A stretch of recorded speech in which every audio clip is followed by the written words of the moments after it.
I'm normally here to talk about 1951 Meteor, 2020 Tesla, 1956 Cadillac Hybrid here.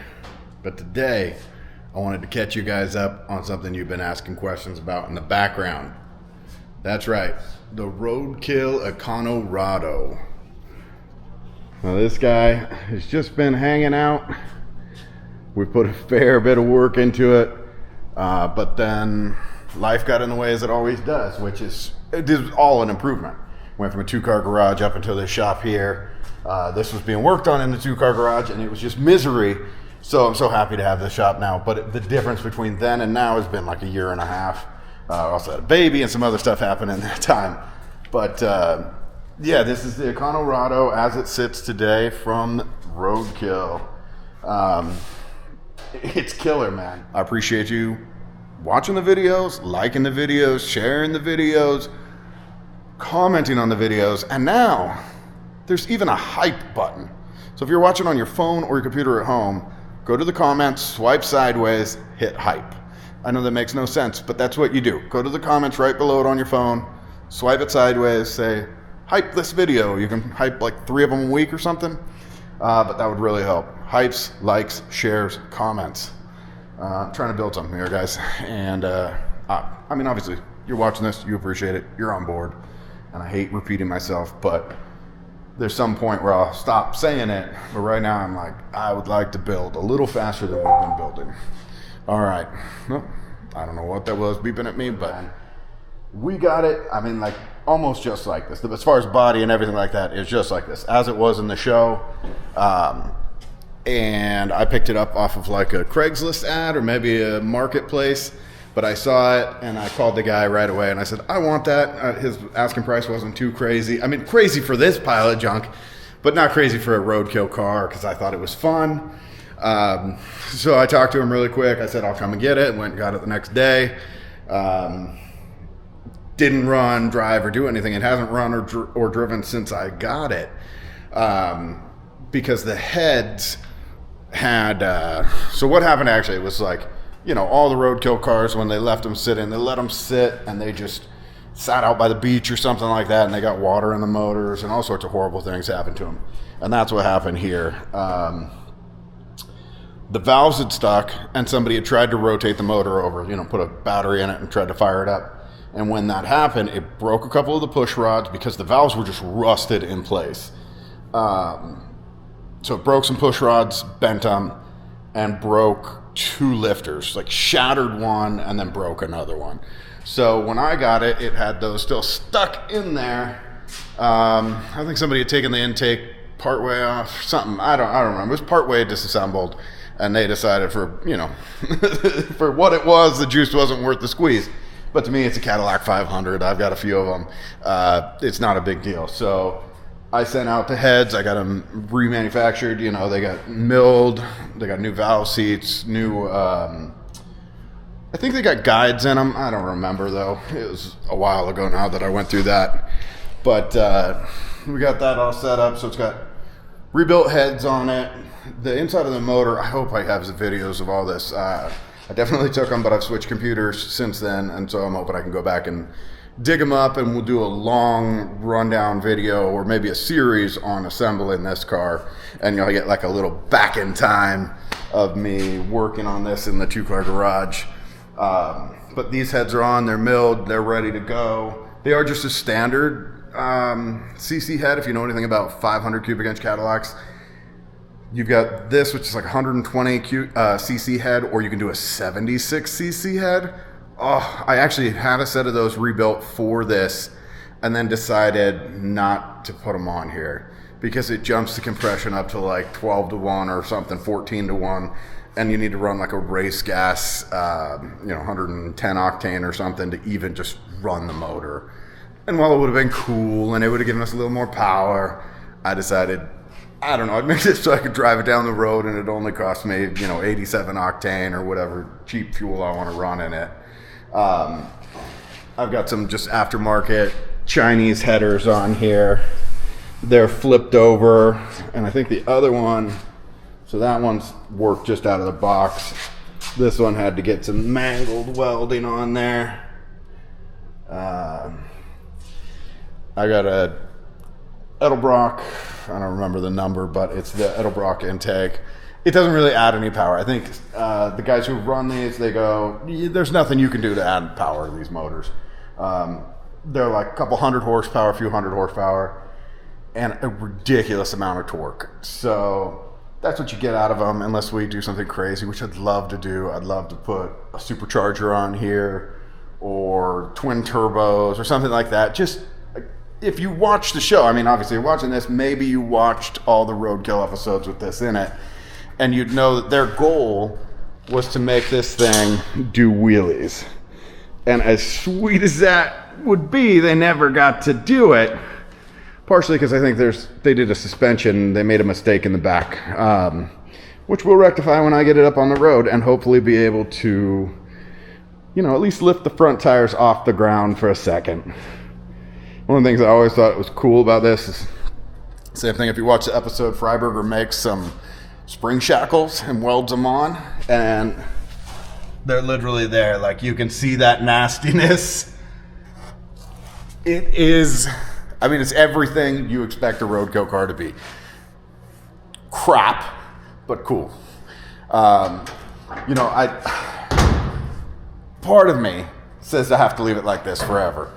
But part of me also says, man, wouldn't it be cool to make this like what it could be?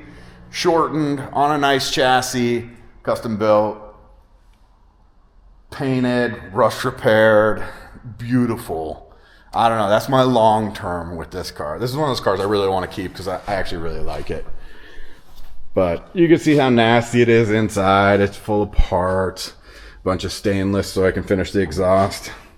It's actually got things like on the keys here, it still says, "He hate me."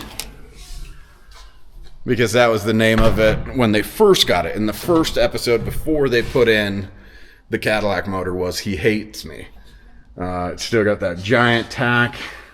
Things it's missing, it did have like a Evel Knievel doll that was up in here. And when I first got it, it would sit outside and the window would fog. And then in here you could see the suction cup mounts from where they were running all the cameras when they were filming the show. So that was kind of fun. I'm just going through it, kind of showing you some of the fun stuff that came with it. It's really funny because it's got a Wisconsin map, which is where it's from.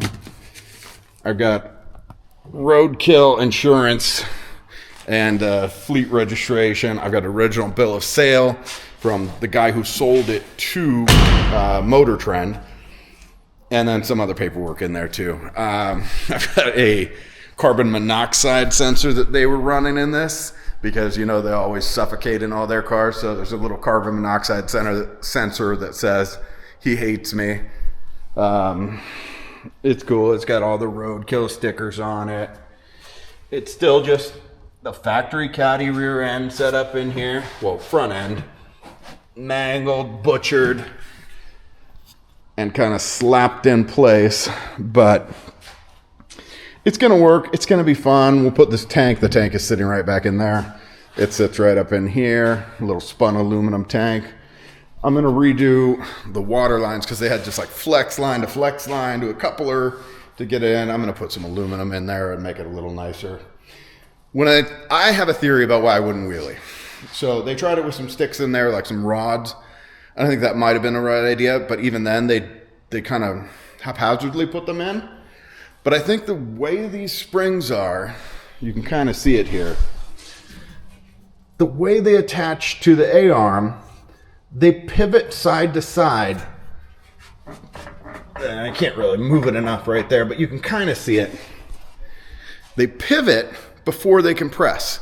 So I think that the rear end moves down a lot. It gives before it should. And if it held, it might lift the front end up a little bit. So who knows? We'll mess with that in the long run.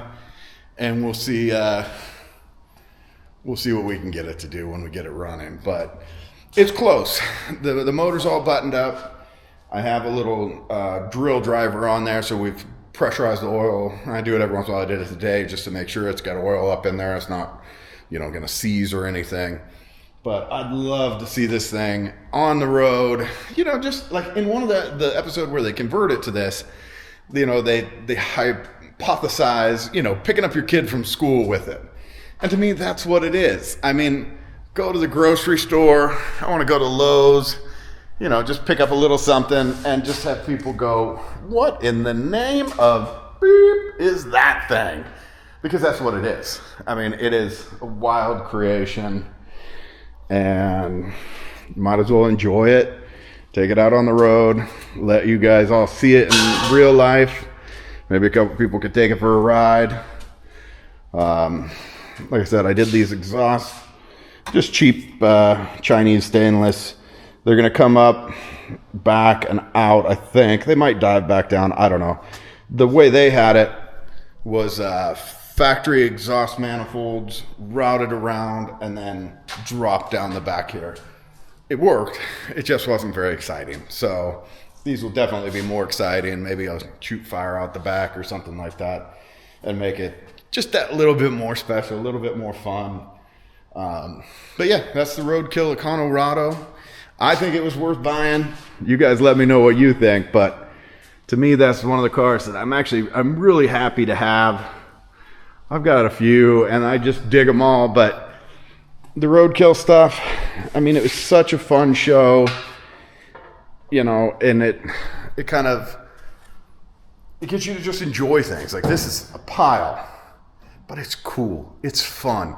It makes you think. It makes you dream. It makes you, you know, experience like the texture of driving an old car like this, the sound, the feel, everything. And I mean, their budget is nothing. I saw the paperwork. They bought it for $400. I paid more than that. But it's so cool. So that's the rundown on the Roadkill Econorado. The Meteor's just hanging out here this week. I haven't gotten to it at all. I've been cleaning the shop a little bit because honestly, I got into working on this before my shop was ready for me to do it. We just built this, well, the shell existed, but we spray foamed it, drywalled, put the roof in here to give it kind of a rustic look. You can see actually there's a spray foam still over here, all that yellow. And then obviously put up all the decor, which is just my years and years of collecting garbage. I've got stuff from an early Truckalack. That's why I like the Econorado, because I'm a Truckalack guy, you know, truck with a Cadillac motor. But I've got one of the valve covers over here from one of my earliest trucks, which is it's got chameleon paint on it. But that was in the truck when I bought it. It was a 62 short bed, you know, like wraparound window, small rear window Chevy truck. And I put a Cadillac 425 in it. And it was just fun. I mean, that was fun. I went to high school. It was a good truck. Took a girl on a date. I could not hear her. She could not hear me. We drove like 15 miles. We couldn't hear each other because it was a straight pipe 425 Cadillac just dumping under the floor. Ba, ba, ba, ba, ba, ba, ba. That's why I can't hear anybody. That grill I bought at Pomona swap meet, like 25 years plus ago, same thing as that. You know, everything in here's got a little bit of a story to it, so maybe over time I'll point out a couple things. I know I pointed out the big cars before that I bought those and cut them up to fit them in here, but I just figured I'd give you guys a little rundown video today. Hopefully tomorrow, the next day, we'll be back to work on the Meteor. I'm going to keep calling it a Meteor, even though it's everything now. Somebody called it the Johnny Cash car, the one piece at a time. But man, that thing is cool. But yeah, hopefully tomorrow we'll get back to this, start actually doing some real firming up of the front end, and then getting fenders on, strip that caddy. Maybe tomorrow we'll just be stripping that caddy down, because that needs to happen. Strip that thing down, send the rest of it away. I'm probably going to pop the motor out, keep some stuff like that, just because, who knows, maybe I'll want it one day, maybe somebody else will want it, but the rest of that car is just junk. So thanks guys, thanks for joining me here. I know it's just long-winded ramble, but today we weren't doing any work. I worked already all day, but I just thought I'd give you guys a little peek here at the Econorado. so that you could see, you know, kind of what it is, where it is, and you know, somebody's got Freiburger out there. What's up, dude? Send this video to him. It's not dead. I think he said in the roundup, actually all the 3 cars that I have from that show, I think he said all 3 of them are dead. They're not. I've got all 3 of them. I did stop the other 2 from going to the junkyard. I was the guy right before that because they were with a dude who does junk and stuff, and I was like, nope, I want those, and he was nice enough to sell them to me for not too much. This guy I got from somebody who was, he had another one. He had the AMC Hornet too, but I think he's since sold that, unfortunately. He's a cool dude. And then the other day I was trying to buy the car from the Roadrunner from Dirt Every Day, the lifted one, 4x4. It's like a 72 or something. I was talking to Fred on wherever, and I don't know, couldn't come up with a price that I could live with for it. And I think somebody else is picking it up. So good luck to that dude, whoever's picking that thing up. It was a cool car, diesel, all this stuff with Allison trans. But yeah, they're out there, guys. You know, the Roadkill, Dirt Every Day, Motor Trend cars. Somebody was asking me how I had so many of them, and it's just, I don't know, part luck. I bought and sold stuff for a really long time, so I'm kind of always looking for stuff. And then when they come up, I say, hey, I want that, and I get it. It's a stupid waste of money, and I'll probably never recover any of it. But the car is fun. The experience is fun. I like sharing it with people, and I hope to have ones like this back out on the road so that, you know, everybody can enjoy it. And I know, just like people seeing this in the background, they're like, is that the Roadkill car? Is that the Econorado? Yeah, you know. And I can only imagine if we take it to car shows and stuff like that, people will really enjoy it. So that's the goal with this one, is just to get it running, driving, safe enough to drive to a car show, enjoy it. And then from there, maybe 10 years from now, who knows, we'll build a frame, restore the whole thing, and make it absolutely gorgeous, because I think that'd be fun. Shiny blue, gold, you know, like gold leaf lettering down the side with a little twist on it that says Econorado. All right, guys, that's it. I'll stop saying anything. I'll stop talking. I'm going to go. I appreciate you. Thank you. Talk to you soon.